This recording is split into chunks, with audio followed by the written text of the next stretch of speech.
У рэгіёне дзейнічаюць 34 камітэты, якія аб'ядноўваюць больш за 60 тысяч членаў.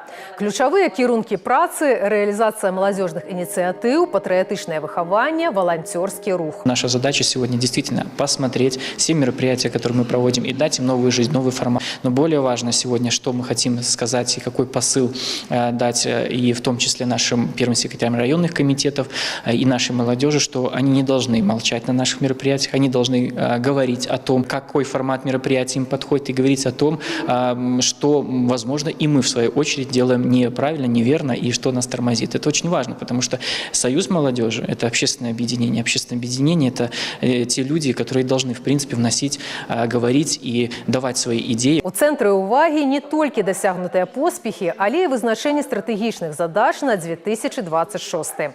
Адна з самых актуальных – арганізацыя студэнцкіх атрадаў.